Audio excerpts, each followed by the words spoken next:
Good evening everyone and welcome to Primetime News live on News First. We're bringing you stories that are making headlines here at home, across the globe and also in the world of sports. As usual, I'm Mahina Bongzo. And I'm Shahan Jurampati. Good evening. We start off a look at your headlines. President leaves to New York to attend the United Nations General Assembly. 2 acting ministers sworn in. Officials on the Presidential Commission of Inquiry into Large-Scale Corruption visit the residence of former President to record a statement. Opposition protests against the debate on financial regulations. Several MPs refrain from attending the parliamentary session. Shooting at the Kadula Magistrate Court, 1 injured and 2 inmates at large. Sri Lankan rupee hits record low compared to the dollar. Take a look at the stories in detail now. Former President Mahinda Rajapaksa provided a statement to the officials from the Presidential Commission of Inquiry into serious acts of fraud and corruption. Officials from the Presidential Commission of Inquiry into serious acts of fraud and corruption visited the residence of former President Mahinda Rajapaksa in Mirihana to obtain a statement this evening. Secretary to the Commission, Lassel De Silva, said the statement was obtained into an incident where a financial loss was incurred to a state-run media institute when airing election propaganda material during the presidential election. 6 regulations of the number 36 Appropriation Bill of 2013 presented by the Finance Minister was taken up for debate in Parliament. However, the opposition raised its objections over the matter. We discussed this matter at the party leaders' meeting. We are willing to give another date. No debate today. So let's have a debate. No, you want to move it without a debate, we will adjourn. That's okay. මේක ආරම්භ කළා ඡන්දේ ගන්න එක ඊළඟ සැරේ කරමු. ඕනනම් අපි 6 කරමු. හැම ඔබතුමාට ඇති අයිතිවාසිකම් නැහැ. කරුණාකරලා වාඩි වෙන්න. ටිකක් අහගන්න. වට්ටක්ක ගෙඩිය. We cannot go there and interfere in this matter. We are ready to give any amount of time needed. I don't know if there was a party leaders meeting or not, because I too have been named as a party leader, but I wasn't told of such a meeting. I propose that we stop this discussion for the moment and carry on work and discuss this matter later. Honourable Speaker, it clearly states in clause number 36 of the 2013 Appropriation Bill that changes could be made to this in Parliament only before the 31st of May. So according to the Appropriation Bill, these changes cannot be made. Because of various happenings at various instances, we might not be able to get this passed. What we are trying to do is to give an opportunity to create a debate on how the country's economy can be improved. But now a section of the opposition is saying, no, we don't need it, we don't need it. What this country has today is an autocratic opposition and a democratic government. If you are deciding this through a vote, call for a vote. But you can't proceed without the consent of the House.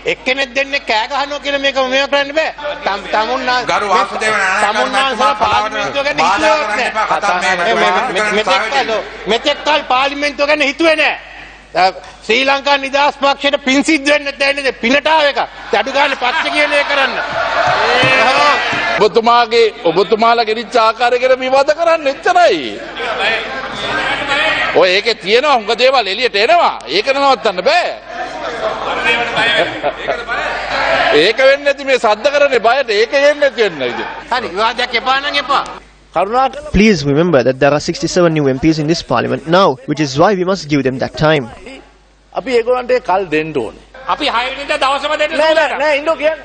Parliament was adjourned for 45 minutes. Without wasting the valuable time of Parliament today, I note that this debate could be taken up today. Our correspondent said that at the moment over 30 opposition MPs left the chambers. MP Vasudeva Nanayakkara said that he will leave these chambers. So if he is to remain in the chambers now, he must apologize to you or else he must leave.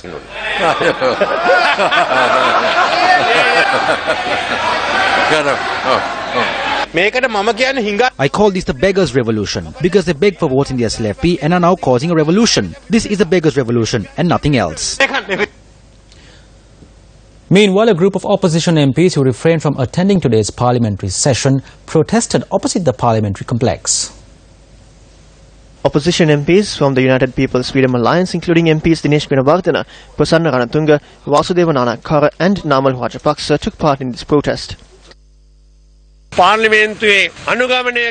refrained from parliamentary proceedings today as a mark of protest against the failure to follow laws, rules, regulations and the standing orders of the House of Parliament. We are the true opposition. We will continue this protest within Parliament until the Prime Minister stops violating parliamentary customs by addressing us, the true opposition, with animal and bird names.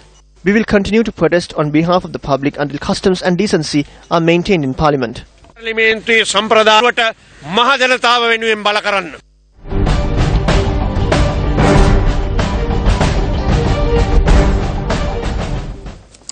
President Maithripala Sirisena left for New York today to attend the 70th United Nations General Assembly sessions. According to the Presidential Media Unit, the President and his entourage left the country at 10:25 this morning. The President is scheduled to deliver a special address at the general debate of the 70th UNGA on the 30th of September. President Sirisena will also address the Sustainable Development Goals Summit on the sidelines of the UNGA. The President is scheduled to call on a number of world leaders, including US President Barack Obama, for bilateral meetings. Prior to his departure, 2 acting ministers were sworn in before the President today. Accordingly, Minister Wan Wijewardena was sworn in as the acting Defence Minister and Minister Anuradha Jayaratne was sworn in as the acting Minister of Marwali Development and Environment. In headline-making stories this evening, shots were fired at a suspect who was brought to the Kaduvela Magistrates Court this morning. The police media spokesperson said that an investigation is underway to locate the shooter. In addition, two suspects who were in remand custody had fled during the commotion. The shooting at the premises of the Kaduvela Magistrate Court took place this morning. A suspect who was escorted to court by the prison official was injured in the shooting. The suspect, 29-year-old Arunadamit Udayanga alias Samayan, is a resident from the Ranala area. He was in remand custody over a homicide in Kesalvatha and a shooting in Navagamua. The shooter had opened fire at the suspect at the court premises and fled the scene. This is a photograph believed to be of the suspected shooter. Police said that a 9mm pistol was concealed in a bandaged arm and thus used to carry out the shooting. I heard a gunshot. Then I saw 2 persons on the ground. They were taken to the hospital in the prison's bus. He arrived in the prison's bus and was taken away in the same bus. I saw 1 person there. A spokesperson for the Kaduvela Magistrates Court said that the incident did not hinder the court proceedings. The suspect who was injured in the shooting was admitted to the National Hospital, where he continues to receive treatment under police protection. The President has provided instructions to continue uninterrupted investigations into Avantgarde.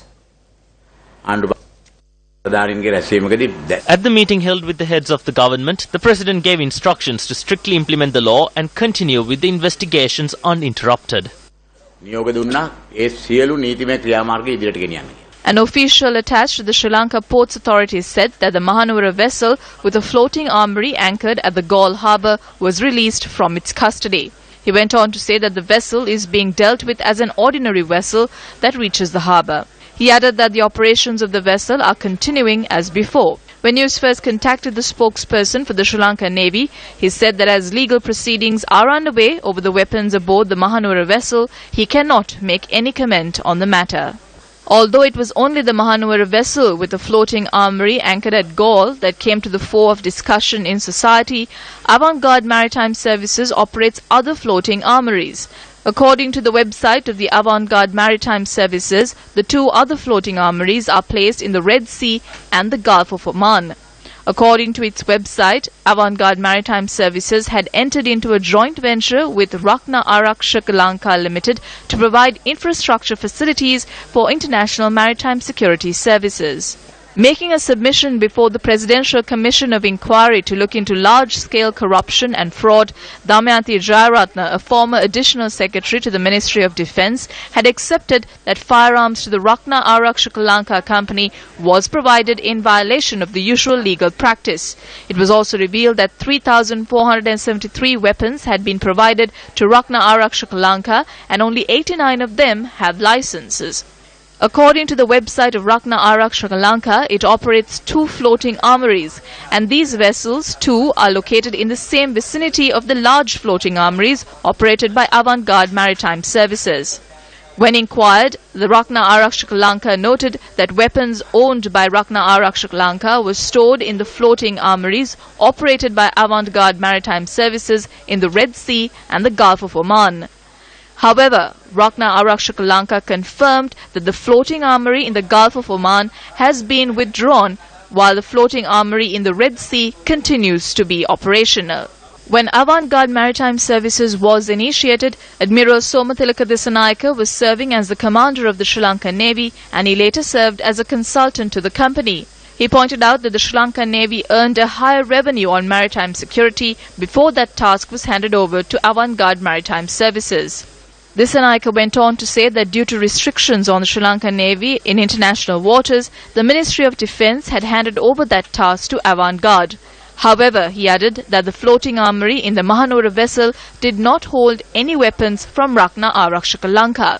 The former Navy commander said that under the agreement reached between Avantgarde and Rakna Arak Sri Lanka, which functions under the Ministry of Defence, a sum of $1,000 was to be paid to the Sri Lankan Navy for each group.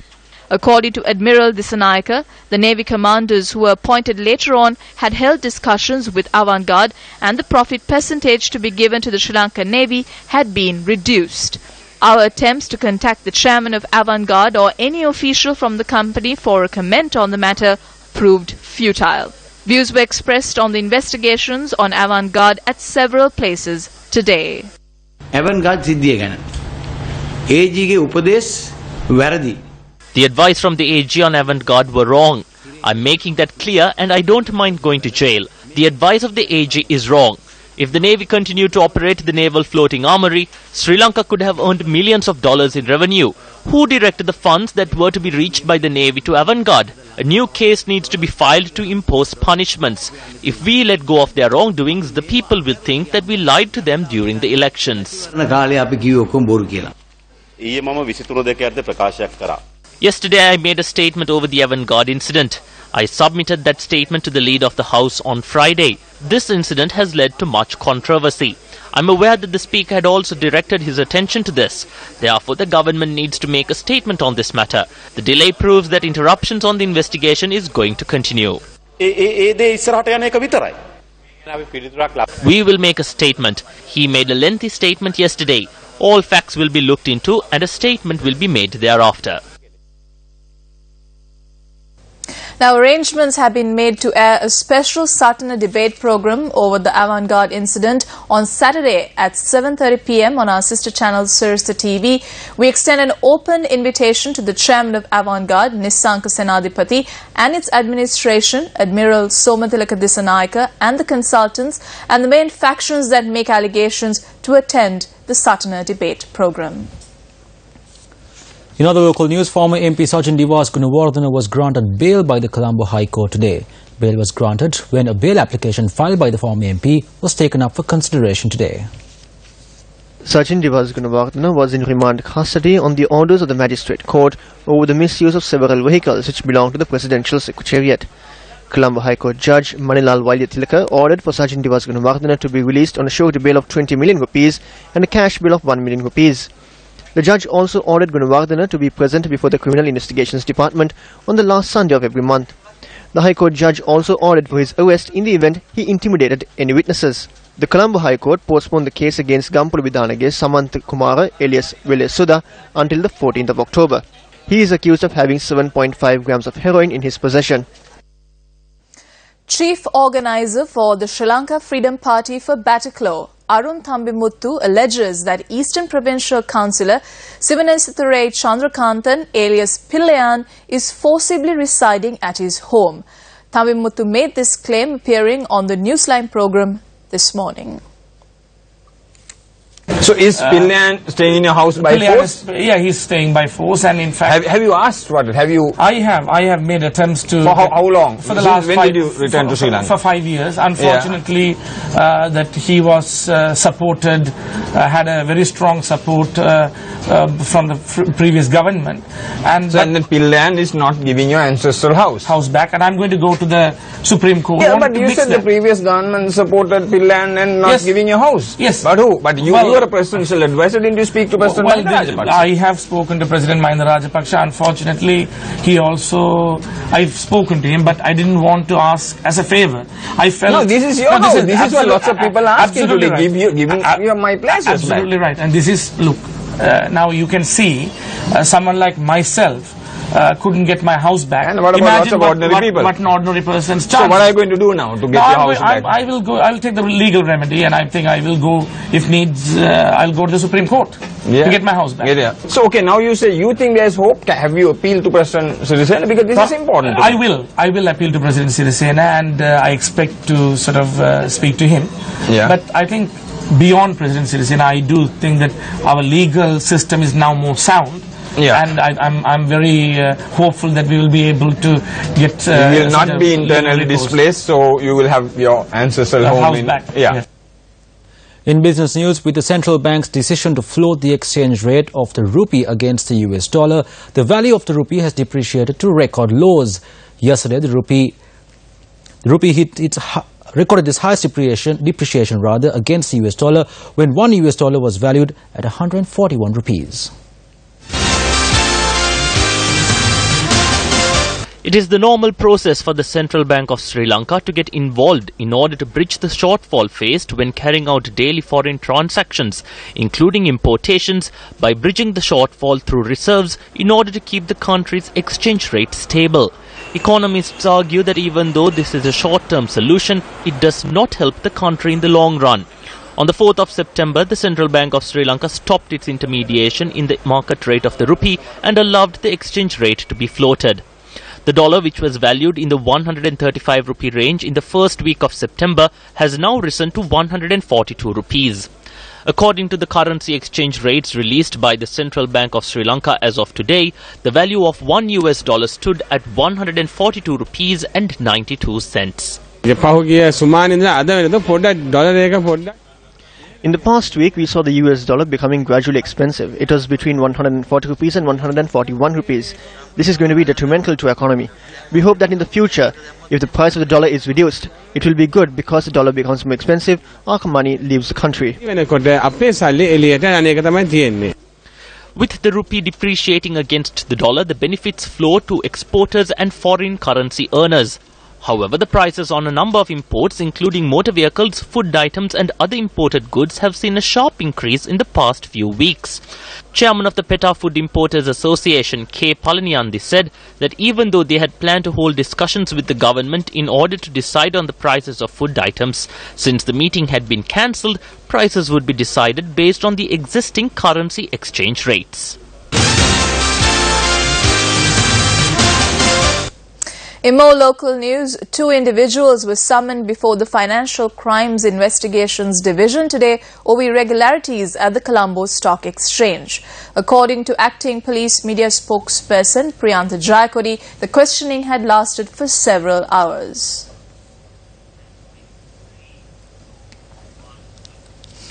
Now, the Court of Appeal today issued notices on the respondents of the case filed against the National List of the United People's Freedom Alliance.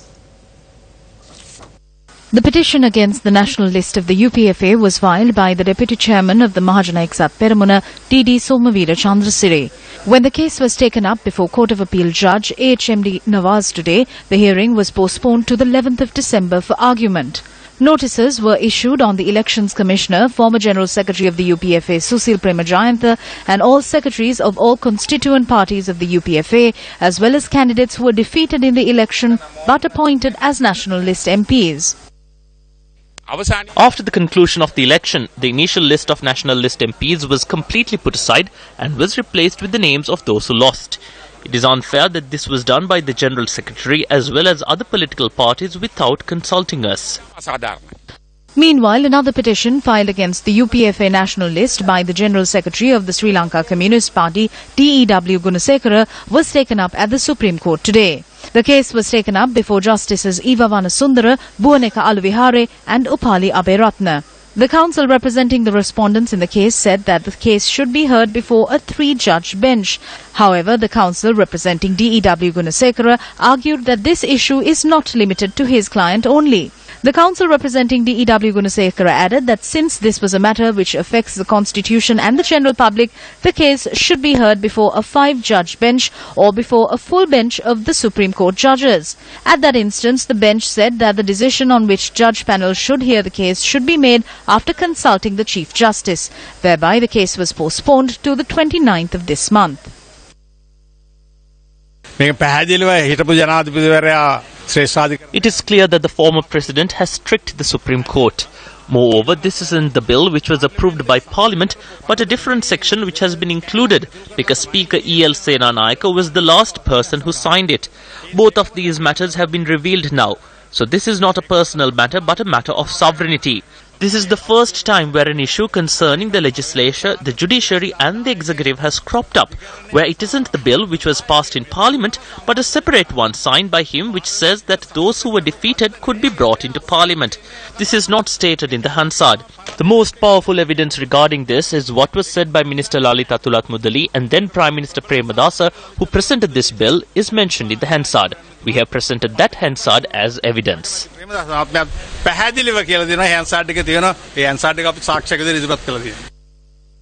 Moving on to other local news, at the Cabinet Media Briefing held today, journalists raised questions over the investigation report by the United Nations Human Rights Council. There is nothing like that. That is something you are trying to establish. No, I am not blaming. I only said that word was created by you. It is not a word used by us or the UN.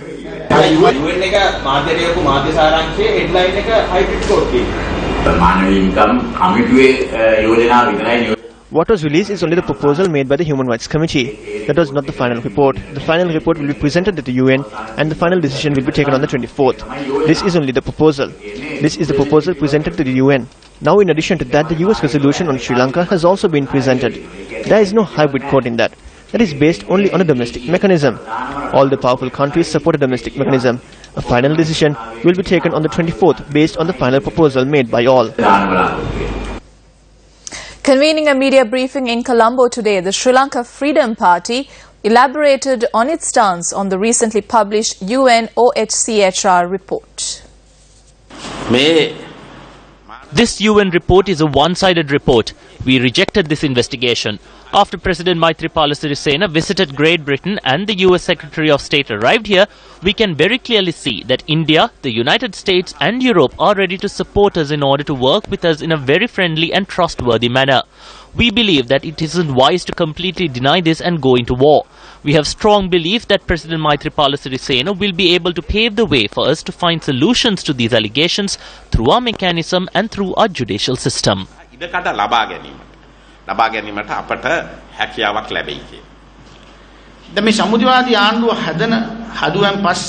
We can only understand the value of this consensual government after this report is published.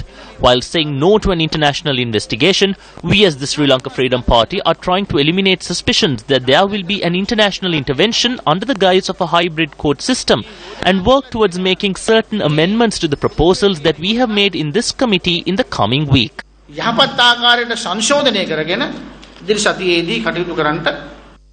The media was also made aware as to what election system will be used to hold the next local government election. The President instructed me over concerns of the demarcation. There are many issues with regards to that matter and they should be resolved. Moreover, Cabinet appointed a committee with regards to demarcation and to find solutions to the issues, if any, when formulating the electoral system. The stance of the SLFP is that an MP who is responsible for an electorate should be created. Because we named former President Mahinda Rajapaksa as our prime ministerial candidate, the minority communities did not vote for us. Because of that, we who contested could not win. But now, because of the leadership of President Maithripala Sirisena, we have faith that the minorities can live freely while safeguarding their own religious beliefs.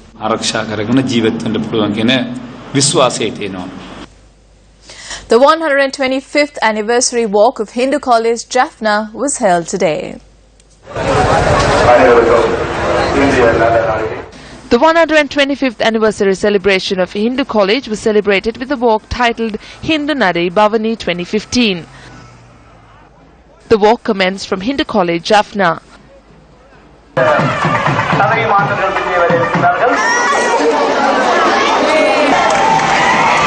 A number of Tamil cultural events were depicted in the walk, which travelled to KKS Road, Hospital Road and reached the Jaffna Central College.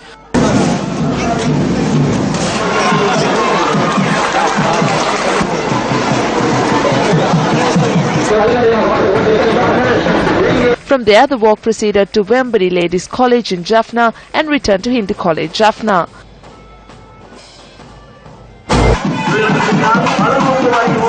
Past pupils of Jaffna Hindu College who are based internationally were present at the walk. Past pupils of Hindu College, Jaffna and senior journalist Jayashree Ranga was also present for the event.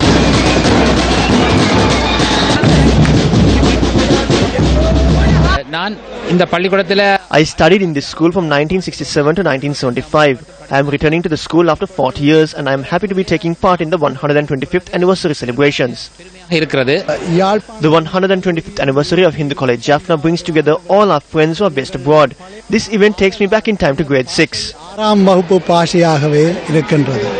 Well, Shaheen, I mean, after beating South Africa, all rugby fans had really high hope for Japan, but in a game of rugby, especially at this level, it's difficult to have that momentum kind of, carry you through. Absolutely. It was just luck playing in Japan's way during the match against South Africa. I don't think Japanese fans would agree with luck, but they'll be like, no, that was sheer game playing and sheer determination. Well, I'm left to my own opinion, I suppose, Mahina. Well, on that note, we conclude today's edition of Primetime News. Do keep abreast of what's happening in the world around you by simply clicking on to our website, www.newsfirst.lk. Thank you for joining us. I'm Mahina Bongzo. And I'm Shahan Jarampati. Good night.